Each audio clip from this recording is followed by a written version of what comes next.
All right, good morning, everyone. I know for those in the room, obviously continue eating, but we're going to go ahead and get started with our meeting this morning. Just a minute, we got a little audio-visual challenges here.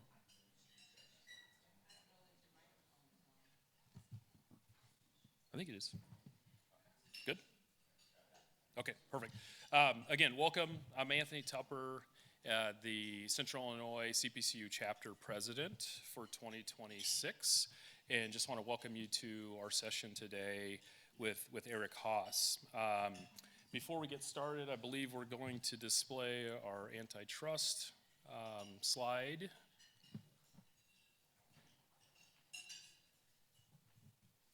Give everyone a few moments to refamiliarize ourselves with that.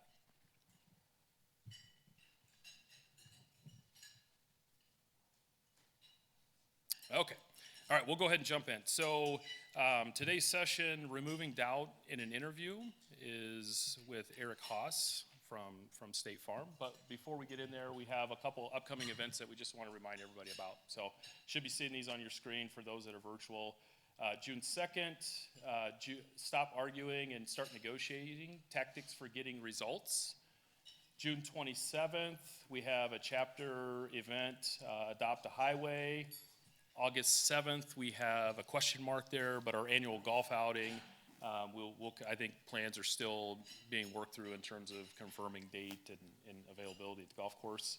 August 15th, another Adopt a Highway event, and then September 15th, West Bloomington Revitalization Project. So, as always, one of the things that makes our chapter go, and even within our communities, is continued volunteerism. So, obviously, we continue to encourage that at the level that you're able to do so. So, with that said, we'll go ahead and get started into our main program.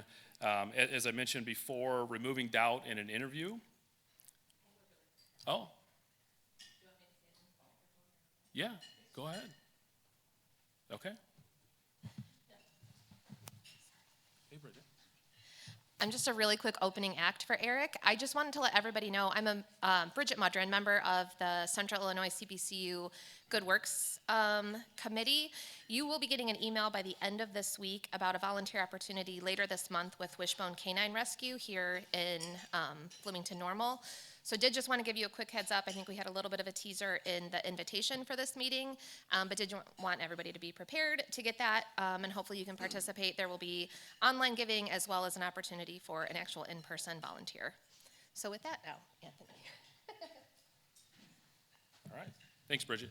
Bridget, for maybe a little over a year now, is a peer of mine at State Farm. So whenever she needs the mic, she gets the mic. So I learned when she was helping us move our department into financial operations at State Farm that Bridget takes care of us, so she gets what she needs. So thank you. So, but with that said, without further ado, we'll bring up Eric Haas for our program. So thank you.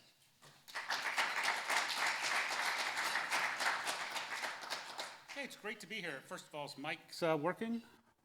Can you guys hear? Well, you guys can hear me, but can you hear me online? Oh, wait. Sam, you're in charge. We're good? Okay. Great to be here. Thank you all. Before we get started, I thought I'd have a little bit of fun because I don't get to speak to CPCU that often, so I'm taking advantage. One great thing as a speaker is you like to get a standing ovation. So if you don't mind, could everyone please stand up for a second? This won't take long.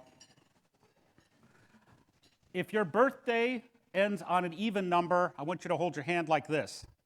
If your birthday ends at an odd number, I want you to hold it like this.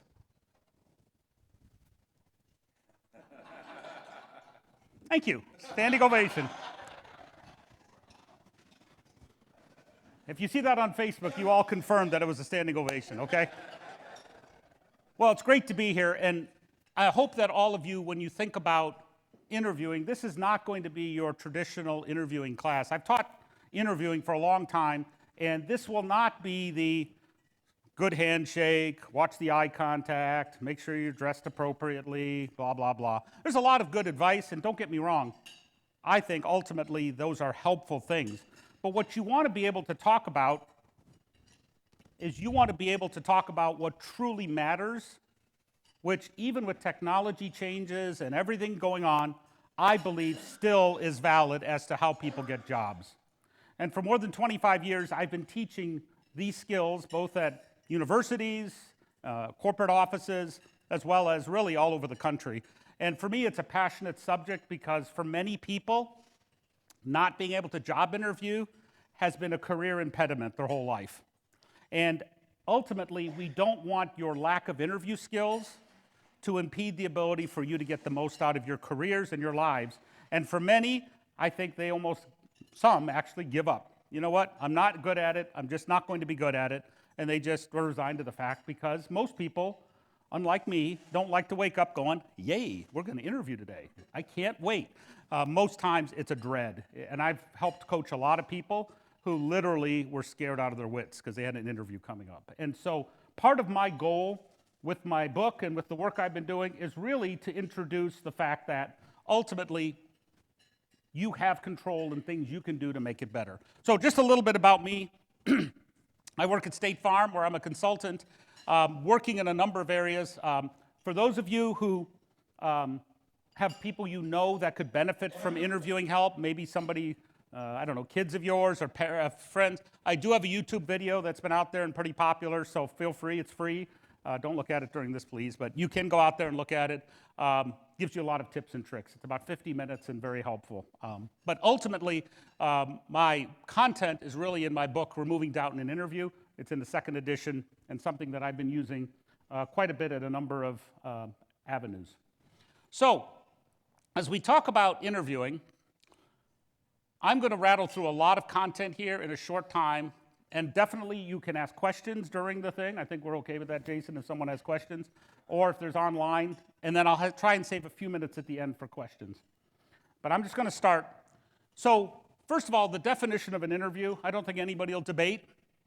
But one of the things I like to point out in my definition is that it's a meeting. It's an organized meeting. I think a lot of people don't think of it that way. They think of an interview as this, I don't know, separate entity that doesn't really match anything else we do in life. It really is an interview, is a meeting where we are sharing content.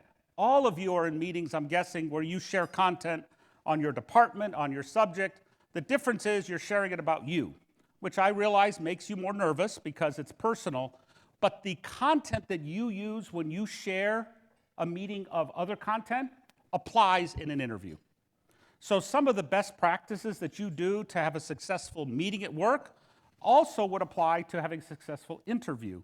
And that's important as we get into these examples because for whatever reason, people I know, in fact I know some personally, that are really good at leading a meeting on content they know and are really bad at interviewing. And it's hard to imagine that because they're actually very similar things. Obviously, the source of the content is different, but the ultimate goal is the same of sharing information.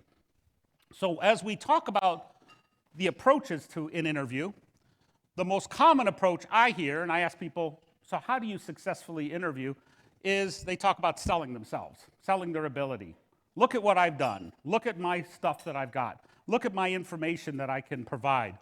Resumes are built that way, and all of you have resumes. One important concept is selling your ability on a resume.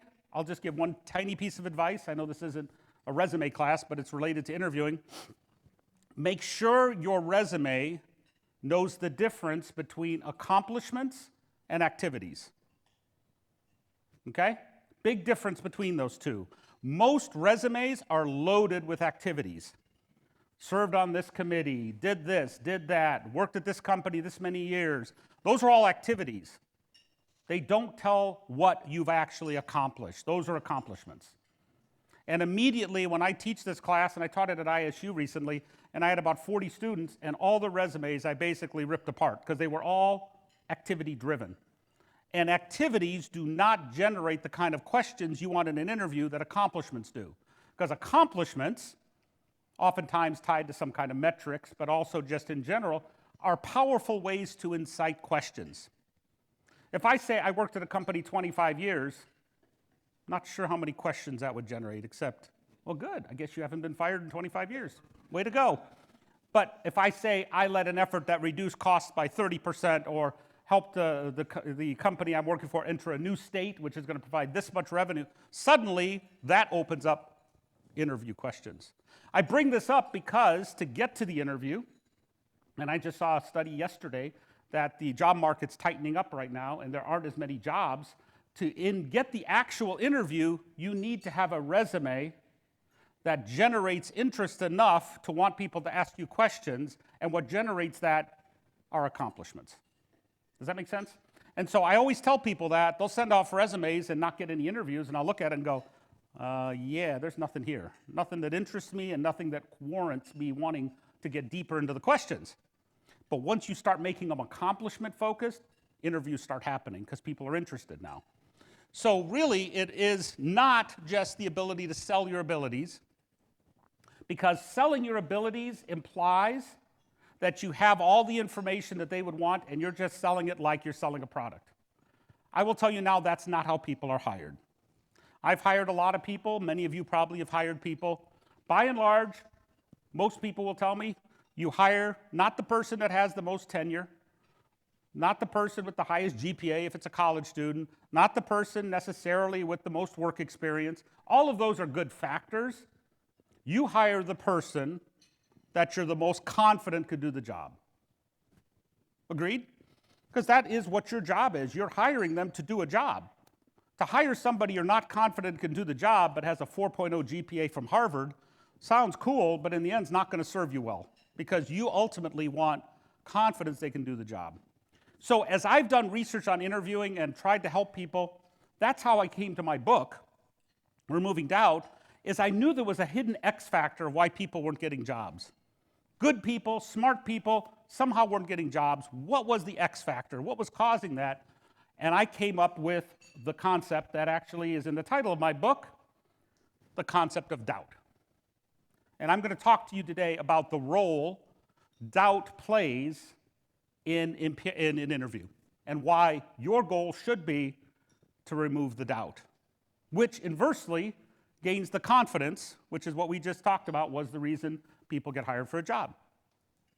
You know, if I was interviewing Dan for a job, I would want to have confidence he could do the job.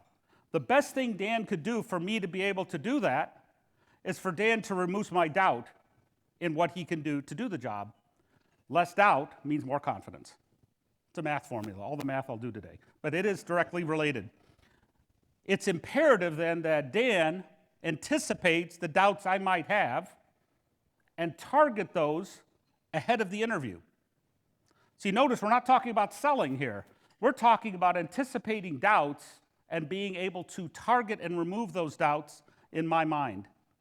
If you be strategic with that, looking at your resume and other factors, you can determine what those doubts might be. And we'll talk about that in a second. I will tell you over 25 years and literally thousands of people I've helped, this works. This is not a theory I came up with this morning on the way over here so I could get this great meal. I've been teaching this for a long time and got a lot of very positive feedback because people who've struggled getting jobs, once they suddenly realized what the interviewer really needed, which was confidence, and they targeted the doubt removal, jobs started happening to them.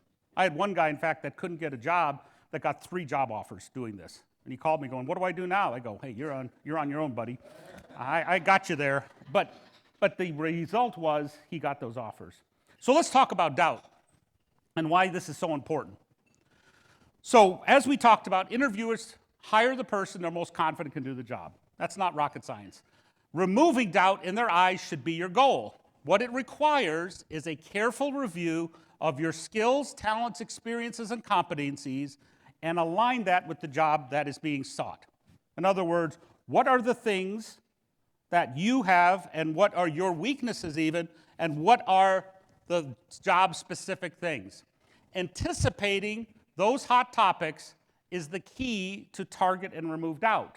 Remember, this is an active process, not a passive one, meaning you've got to be actually proactive in addressing these issues of doubt. And there are 2 sources of doubt. There's what I call professional doubt, which is essentially your background and your resume, and there is personal doubt, and that happens during the interview itself.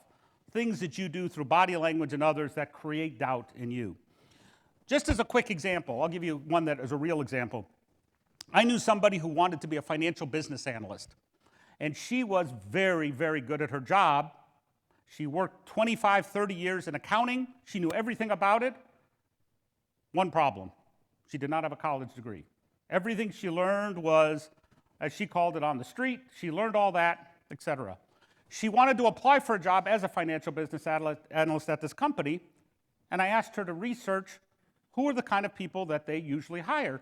And 100% were fresh, minted accounting and finance students from universities, University of Illinois, ISU, wherever. And I said, you don't have a degree. She goes, so? I know accounting really well. Remember, doubt is not fair, is not logical. Doubt is sometimes what it is. And in this case, the doubt that was going to happen for her is that the people doing the hiring have only hired people with college degrees and she didn't have one. Now, we can all argue, was that really important? And could she, she's very skilled, obviously, knew it. That's irrelevant. What's relevant is the people who've been doing the hiring are used to seeing people with a diploma, and she didn't have one. Now, what could she do about that? And I even challenged her with that. Her interview was next week, and so she said, well, I could go get a college degree. I said, over a weekend? Says, yeah, apparently there's one in the Caribbean somewhere.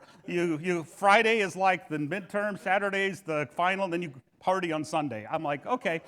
I think that might create more doubt, actually. University of whatever. So what I said instead was, well, what other options do you have?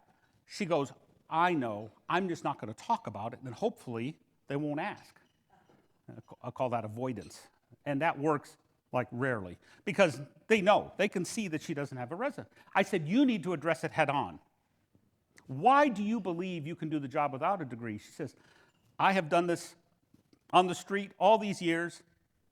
Everybody they hire has book knowledge. I have the real world.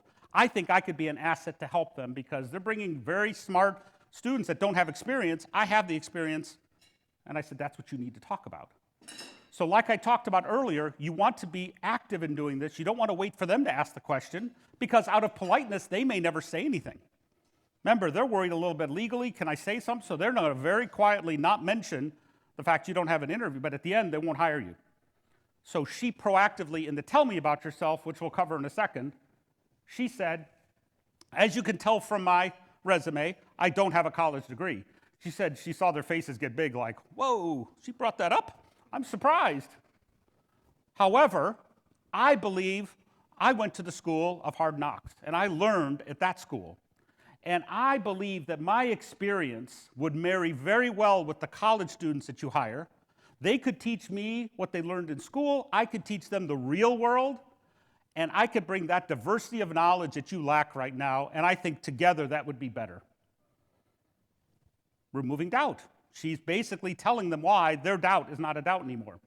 But it is funny. She told me later, she said they just stared for a second. And she's like, I thought to myself, I'm going to go punch Eric in the throat. This was the dumbest thing I ever did in my life. Why in the world would I just expose myself? But actually, it worked. Light bulbs had turned on. They'd realized, she's right. All we've done is hire the same people with the same background. This is bringing in a diverse knowledge we don't have. I think it worked great. They hired her, and in the acceptance letter, which she shared with me, it said her diversity of knowledge will be a great asset to our organization. Now, I challenge you, does anybody think they would have come to that conclusion on their own? Not in a million years. Because all they saw was the person not matching their normal expectation and immediately discounted it, saying, we've always had success hiring these college grads. We're not going to risk, because remember, you're the one hiring, it's your risk, somebody who didn't fit that model. She had to introduce why their doubt about her not having a degree was actually an asset. And now she's one of their best financial analysts. The fact is, had she not addressed it, she would have been out of luck. She would have gotten one of those nice fancy letters saying, and I talked to them later because I knew the people hiring, they said that was what we were expecting. We were doing this out of courtesy. And then she convinced us that we were looking at it wrong. You, as the interviewer, need to take that initiative. If she had waited politely for somehow it magically to address the people's minds, good luck with that. because you're just hoping against hope that they figure this out. You need to be aggressive and do what most interview coaches tell you not to do, which is bring up a weakness. Oh goodness, don't ever bring up a weakness. I think that's baloney. I think you bringing up a weakness and addressing it is the fastest way to removing their doubt. You let that weakness just sit there, be ready for the fancy letter that says we hired somebody else. So that approach really speaks to doubt. And in her case, it was the professional doubt, because she did great in the interview. She was smart. She had everything going for her. But her professional resume doubt was the lack of a college degree. So, key thing that you've probably heard about is all about body language. I share this just as an example of the other part of doubt, which can be in the interview itself. And really, as we all know, 50% of communication comes from body language, 40% from the way of speaking, only 10% comes from the actual words. That's probably something you've seen before. I bring this up because during the interview, we worry a lot about what we are going to say, valid, but we often don't do enough to really wonder how we're coming across. Mock interviews are great ways to see that, but the key thing that I want to share about a mock interview is always mock interview with someone you don't know. Why? Because the people that you know are already used to certain things about your body language that they will discount because they know it's you. But if it's somebody that you don't know, they would be simulating the interview, assuming they don't know you, and therefore you could learn from things. And I know this flies in the face of some of my colleagues at my office where they say, oh, I like to interview and coach my employees. I like to give them mock interviews. And I keep telling them, don't do that. You're not helping them because you already know them. You're not going to see the things that someone who doesn't know you will see. And I've seen time and again people who fail in interviews, and finally their boss will call me and I'll meet with them and they'll have some awful body language. I'm like, do you know what you're doing there? Do you know this, this, and this? One guy I interviewed was loud. I mean, really loud throughout the whole interview. And I was like, and finally halfway through I went, you realize you're loud? He goes, I am? I said, yeah.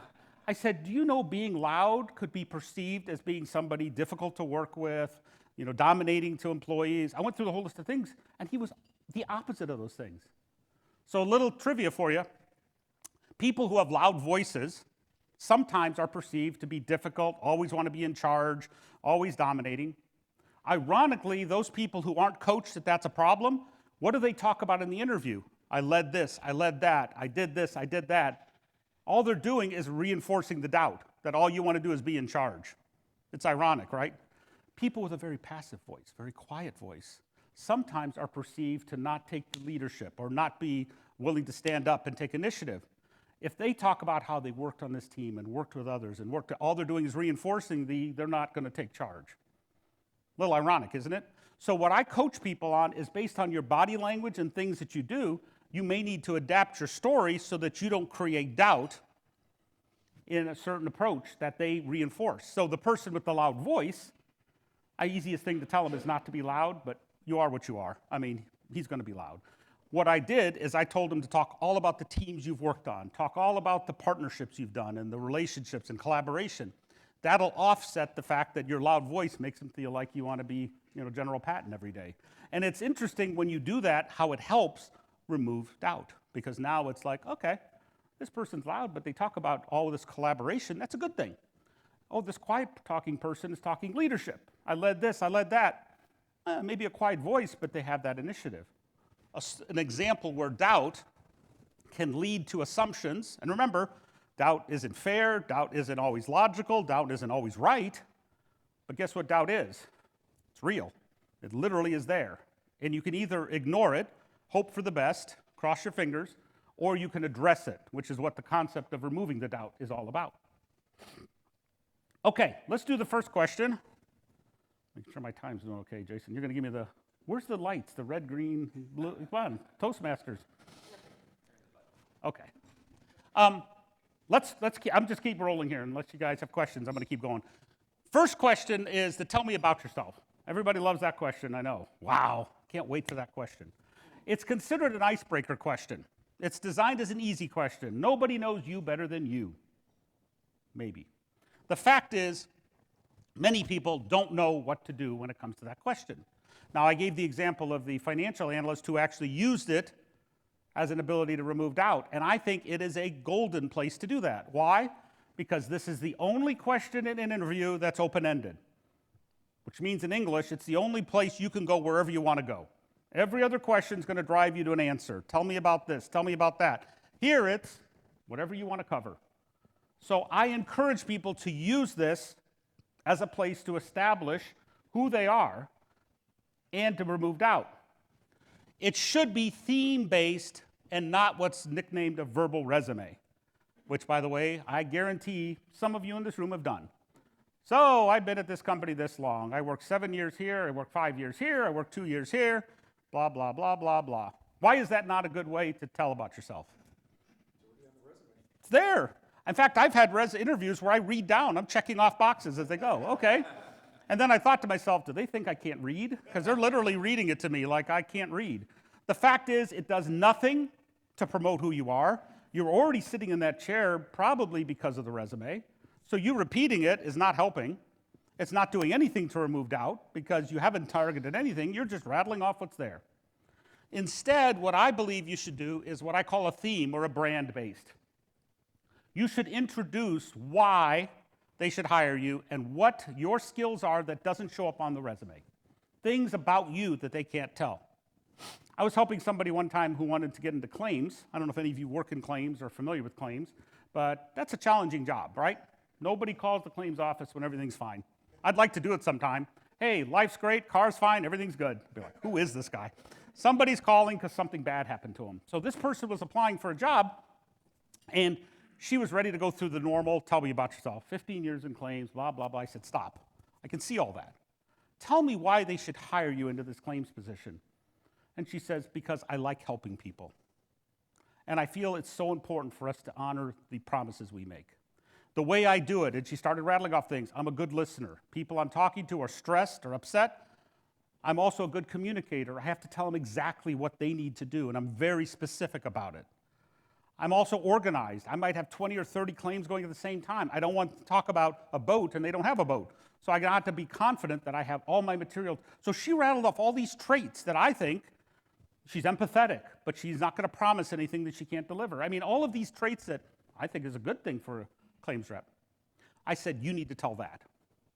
So the way she did the tell me about yourself, she listened to me and she said, for the last 15 years, I've helped our company fulfill the promises we've made. And there's nothing more important than for us to stand behind when people are in their time of need. Here's how I do it. And then she went on with about, I'm a good listener, I care, I communicate carefully and repeat and make sure they actually understand, blah, blah, blah. Went through that whole thing. She said they all just stared at her. And then she thought, I'm going to go punch Eric in the throat. Are you seeing the commonality theme here? But actually, they were like, wow, I now understand how she would do her job. I don't need to know she's only done it, she's done it for 15 or 20 years. All that means to me is you haven't been fired in 15 or 20 years. That's all you know. But how you've done the job is what differentiated her. She got the job. She beat 3 people that had more experience than her. And in the write-up, they said she knows what it means to be a claims rep. Now, the other 3 people who didn't get the job had more years. Logic would dictate, well, they must know. They've been doing it longer. Except they didn't talk about that. They just talked about their tenure, not the actual the actual content of what they do. So I share that as an example of when you introduce yourself, simply reiterating your resume, reinforcing that list does nothing. You need to bring to the table things not evident on the resume and share things that are really what is your theme or what is your brand. And I don't know if you've had classes or presentations on brand. That's becoming a more popular thing where you as a person have a brand, like a company has a brand. You need to be able to explain that brand, some of which comes out in the elevator speech, if you've ever done those. The key point, though, is don't waste this tell me about yourself. Most people see it as a throwaway question, and they just rattle off the resume and hope to get to the real interview. Eric's opinion, I think this is 50% of whether you get a job or not. You botch this, you're 50% behind already. You nail it, you're halfway there, because now they understand who's in front of them. So don't underestimate and don't underplan this. When I coach people, and I coach a lot, I focus on this a lot at the beginning. Right? Aren't we going to get to the interview? I said, I got news for you. You don't get past this, the rest of the interview really doesn't matter too much because you haven't established who you are.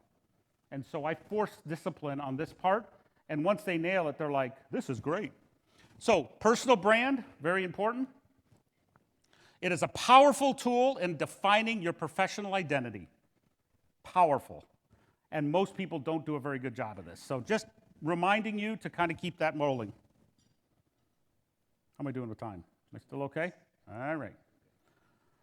What here I'd like to do is I'm going to go through some misperceptions. So this is kind of the do's and don'ts part of the presentation. And by the way, everything I've covered so far and will cover is in the video online. So if you want additional material, feel free to look at that at your leisure.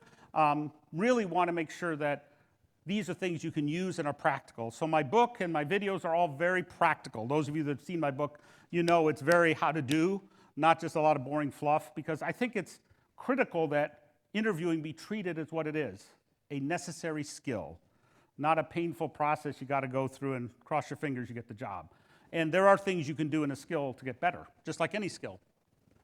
One of the common misperceptions I hear a lot, interviewing is a just-in-time activity, no advantage in advanced planning. I know that for a fact, because if some of you are in the audience here and don't plan to interview recently, you're like, well, I'm not sure how useful this is for me. Good information, but I'm not interviewing, so not that helpful in the short term. Incorrect. I think interviewing skills should be constantly used, not just when you get the interview itself. I know it's treated like a just-in-time, because I'll get calls from people who have an interview, let's say Thursday. They call me Tuesday. Hey, can you help me? I got an interview Thursday. Really? That's kind of like you've never run before and you're running a 5K in a couple days. What can you do for me? I go, give you oxygen? I don't know what I can give for you. The fact is, if you haven't been preparing ongoing for that interview, the fact that you're preparing 48 hours before the interview, good luck. Because the things you should have been doing is capturing examples and things well ahead of the interview so that you're ready to give good answers during the interview. I can tell, and I've interviewed a lot of people, I can tell in the first 2-3 minutes whether you've actually been preparing for a while, capturing data during your career and timing for that interview, and when you've just slapped it all together before the interview. 100% I can tell the difference. And believe it or not, when you just slap it together and hope for the best, that creates doubt. Because now I wonder, is this how you do everything? You last minute, hey, I got an interview Thursday, I better throw together what I can do and hope for the best. I can tell, and if that's how you run things, that's a doubt. Do I really want to hire you? Versus the people who create interviewing as a process, meaning you're in always perpetually gathering material and information, which we'll talk about in a second. Success in an interview is determined well in advance. It's not something you can do in 48 hours and hope for the best. And by the way, when I get those requests, I'm like, I don't know what you expect me to do. Oh, you're the interview guy. You got to help me. All right? So I do offer help, but I also tell them they should have really been working on this long ago. The research of jobs, trends in the market, demand for skills in your market, all of these are changing. If you aren't keeping an eye on the ball to what's changing, how can you be prepared for that next interview? I'm working with people who are discovering, much to their chagrin, that their job now needs AI involvement, and they had no AI. Didn't see it coming, I guess. I'm like, didn't see it coming? It's been in the news. How did you not prepare for that? Ironically, they only found out in the actual interview. A little late now. What are you going to do? Going to go to that university in the Caribbean maybe and learn AI over the weekend. The fact is, you should have been preparing for it now. If you have a job that you are aspiring to, you need to evaluate the talents and figure out what should I be doing now so I'm ready then. And to be honest with you, you should probably be doing that in your current job because they're changing too. And do not rely on your boss only to tap you on the shoulder and go, you really need some additional training. You need to own your own development. I think that's a theme of CPCU, is you don't allow people just to tell you this. You need to be actively doing it yourself. Or you're going to find yourself on the wrong side of information, and that's not a good ending. And if you're preparing for interviews, you can't do this 2 days before. You should be anticipating that AI or any kind of data strategy maybe, or anything that you believe is a talent you need to be doing, you need to work on it now for an interview that you may or may not have down the road. Rather than just say, well, I'm good now, no interview, and then when it shows up, you go into panic mode, trying to jam buzzwords into your mouth so you can spill them during an interview. Trust me, we all can tell when that's happening too. So don't try and do that in a shortcut. You need to be addressing that now. Examples that demonstrate competency should be captured during daily experiences. You're going to get questions like, tell me about a time when you led an effort under a tight deadline. Most people do this. Oh, let me remember. I don't know about you guys. My memory, maybe I'm getting old. I don't have the same memory, so I can't do that. If you have not captured that when that happened, maybe 3 months ago, you won't be able to recall it and pull it up and remind yourself of that. You're relying on your noggin and memory to try and get through it, most people do, versus actively capturing these experiences in what I call an experience library. In my book, I call it a kudos file. But basically what you're doing is as time presents itself and you do something that captures a competency, write it down. Take 30 seconds, write what you did, what was important, and move on with your day. And I guarantee you, when the interview does present itself and you go back to this list, a whole flood of things will come back to you that you can use as great examples. I can tell in the first 2 minutes who had an experience library and has all these great details and who's going off the old noggin and hoping to kind of bluff their way through. I guarantee you, if you're competing against somebody doing this and you're using the noggin, good luck. Your chances are not good. Because they're bringing experiences in detail that you will not remember from something that happened last month. I do this and I go back and look a few months ago, I'm shocked at the stuff I forgot. And guess what? If I forgot it and don't say it to the interview, did it really happen? No, because they won't hear it. And interviewers are good, but they don't read minds. That's not one of their skills. So you have to be intentional about capturing this material. Another common misperception is the goal is to sell yourself. I think we've talked about this already. We talked about the fact that we have the person they're most confident in, and the fact is you should target removing doubt. Many people ask me, well, how do you do removing doubt? How do you target that?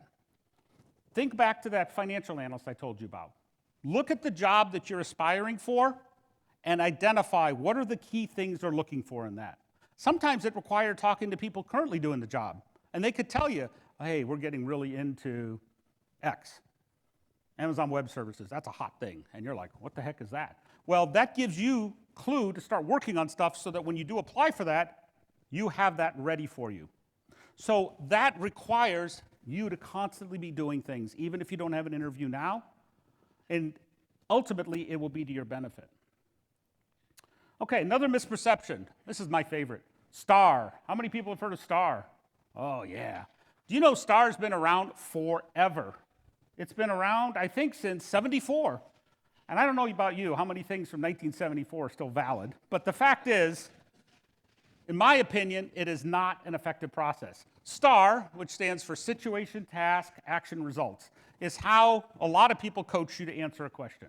You start with the situation, go to the action, then you go to the task, or task, then action, and then you end with what you actually did. This is a lousy approach now. Why? Because the most important part of those 4 letters is which one? R. And where is it? At the end, when your attention span is the least. So when you're giving an answer, following STAR, you're going to say, I worked on this project, situation was we were asked to do blah, blah, blah, blah. My task was to lead the effort, blah, blah, blah. The actions I took is I did these things. All of that is nice to have. But then the result is at the end is, and due to my work, we saved $30 million and blah, blah, blah. Your hope with STAR is that the person interviewing you has a better attention span than you have. Because you're hoping they are going to actually stay with you through all those letters and then go, wow, that's cool at the end. I would argue that in 1974, when we didn't have these fun little phones and all this stuff, attention spans were higher, and studies have shown they actually were. Attention spans have been dropping every year. Blame phones, blame the internet, blame whatever you want. The fact is, we're all conditioned to listening less and holding attention less. What that means in English is when you're giving an answer like this, you may have lost them long before you got to your result. And worse yet, if they feel like you're near the end of your answer, what are they then thinking? The next question, right? So while you're trying to give your result, and I tell people this, I said when they give the result, and they don't respond to that result, they said, yeah, all they said is, okay, next question. They already had moved on, and your result didn't get captured. Guess what? Your true value of what you did, irrelevant. So, what I suggest instead is to use what I call the inverted pyramid, which means in English, for those of you who know journalism, it's basically how news stories are written, starting with the most important headline and working your way down. So what I suggest is, and just to make it easy to remember, think of it like R star.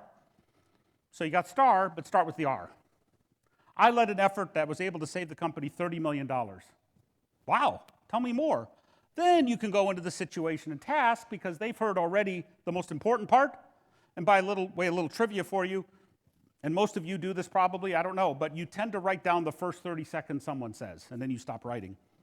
And I've been watching you guys, some of you taking notes are exactly that. What that means is the R part comes out, they actually write that down, worked on project that saved 30 million. Instead, under star, they would have written, worked on a project with 4 departments. You tell me which of the two is probably going to carry more weight. So that's why R star.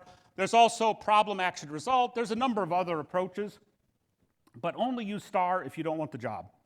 If you don't want to work for them, I encourage you to use star. Other than that, I would suggest flipping it. And just think about how you operate. If news stories were written the way of interviewing, they would start with all the boring stuff and the headline would be at the end. Nobody would get to it, right? That's why headlines are what they are. Okay. I'm still rolling until I get the hook here. Another common is video interviews are the same as in person. You know, a lot of technology comes with video interviews. Sometimes they actually do them without a person there. Anybody had those before? Yeah, those are fun. You're talking to a computer. It's asking you questions and you're answering those. That's cheap because they don't have to hire anybody to do the interview. It is a challenge, though, sometimes because you're staring at a screen. Video interviews have become increasingly common. I think most of us have probably been through some or evolved. Often the interviews are combined with video and in person. Sometimes they start with video and then end with an in person for the final hiring. It depends on the job. But it is critical in interviews with video to talk slowly and realize nonverbals are hard to gauge. The bottom line is you are on a screen, they're on a screen. It's hard for them to see your nonverbals. It's hard for you to interpret theirs as well. So be intentional about your speaking and speak slower than you normally would. I know that's hard to do, especially with somebody like me, but the fact is, if you don't, you're going to lose them in the video. Also ensure you have the right environment. I did an interview one time with a college student, and it was in his dorm room, or his apartment, and his roommate decided to walk out of the bathroom and passed us in the back during the interview.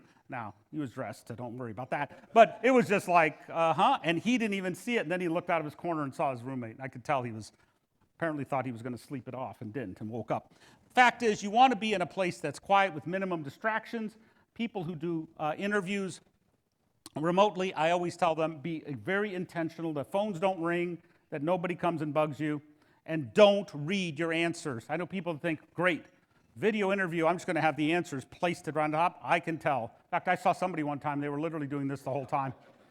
I was getting a little bit hypnotized. I'm like, stop doing that. You know, it was because clearly they were reading their answers. I stopped listening and started watching their eyes move back and forth.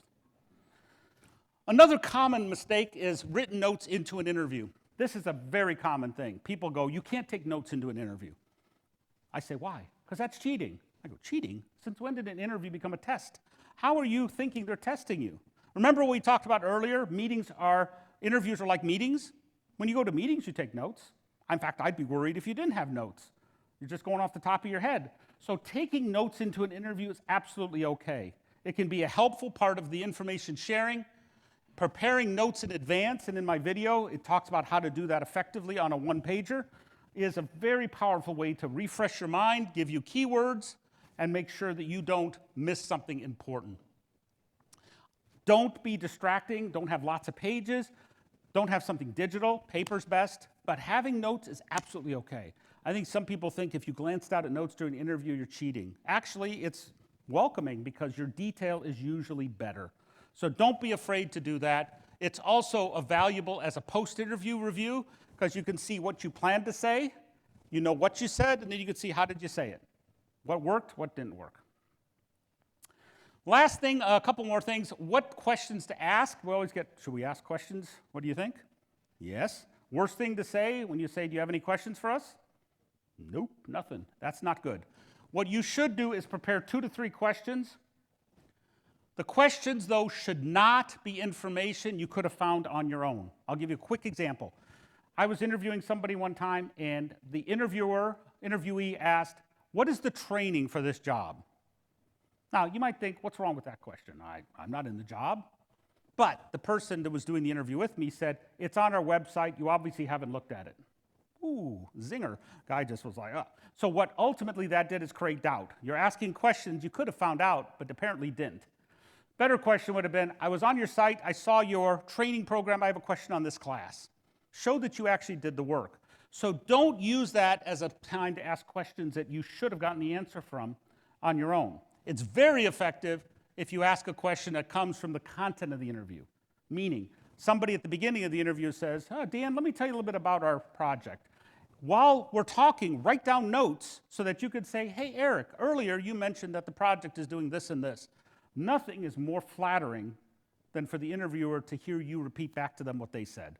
In fact, I've seen interviewers kind of go, yeah, hey, thanks for asking. So be careful and listen. When they're talking at the beginning, maybe to introduce the job or the subject, there may be some nuggets you could use for this question. And it is powerful because it showed you were listening. It's flattering to them because you said something that they know. Last thing here is on effective closing. You want to thank the interviewers. I don't know why people don't do that anymore. People told me, students told me, you don't thank anymore. I go, when did that happen? You want to thank them. I like conclusions being the top 3 reasons why you should be hired. So when they say, do you have anything else to tell us, Eric? I'll say, first of all, thank you for this interview. It's a great opportunity. I'm excited about the potential. In summary, I think there are 3 reasons why I'd be a great fit for this company. Boom, boom, boom. You'd be amazed at the number of times they write those 3 down because 3 is a good number. 2 is too few. Hey, I got a couple reasons you should hire me. Sounds a little light. 4 sounds like, oh, Lord, he's going to talk forever. 3, it's a good number. So really what it boils down to is being able to summarize for them, basically asking them for the job without asking. You're basically saying, hey, these are the 3 reasons why you should really hire me. Also send a thank you note within 24 hours. Sometimes people are like, should it be written? I like handwritten because it's so unique. You don't see those anymore. Email's fine too, but definitely do it within 24 hours. If you want, have it written in advance, but don't send it in advance. I got a thank you note one time before the interview. Apparently somebody wanted to be efficient and was over efficient and didn't realize I saw my email before. And I did a great job in the interview because they thanked me for it. We never even had it lab, so I had a little bit of, did I go back in time? You know, am I in time travel? But it was just that they were a little too efficient. But that's an important piece. Okay, I think we've covered, and I'm almost out of time, so I'm going to just wrap real quick here. First of all, thank you for this opportunity. I hope this was interesting to you. A few takeaways that I hope you've got from it. First, the goal of an interview to get the job.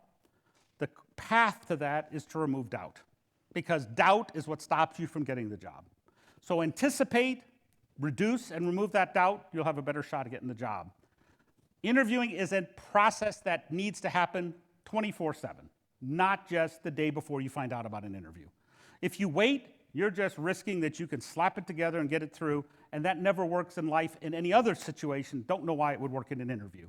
Be planning during the time. Treat it like, for people that exercise and want to be ready for a race, you're doing it all the time. You're not just running at the last minute and hoping for the best. So be actively doing that. And continue to capture examples and store those. Have them ready so that when the interview comes, you can go back and say, hey, 3 months ago, I forgot I did that pretty cool. And use it, and according to my book, I actually suggest you do it by competency. So have a leadership competency, a communications competency, a problem-solving competency, all the key competencies you think are good to know, and start sorting your examples by that. And then when you're ready for the interview, instead of you just scratching your head trying to remember stuff, you go to a list and say, here are the things I used to do, and you'd be very surprised at the stuff you would have plumb forgot. And forgetting is not helping you, trust me. Especially as more people are doing this approach, you're going to be really in trouble because you're going to come with light detail, you're not going to get the job, and you're going to wonder why. So I'm here to tell you that's why, because ultimately you're responsible to capture that material. So all of this, I hope, leaves you with the understanding that interviewing should not be a scary process, though I know it is. There's a lot you can do to better your chances, but it takes active work now and not simply wait for the notice you have an interview and then say, okay, I'm ready to rock. You really should have been doing things long before that. So I wish you best of luck. I know we didn't have time for questions. I apologize for that. But if there's anything you want to send, I guess they can send it to me. You can route it to me or whatever. But best of luck. And again, check my YouTube video if that can help you as well. Okay, thanks, everyone.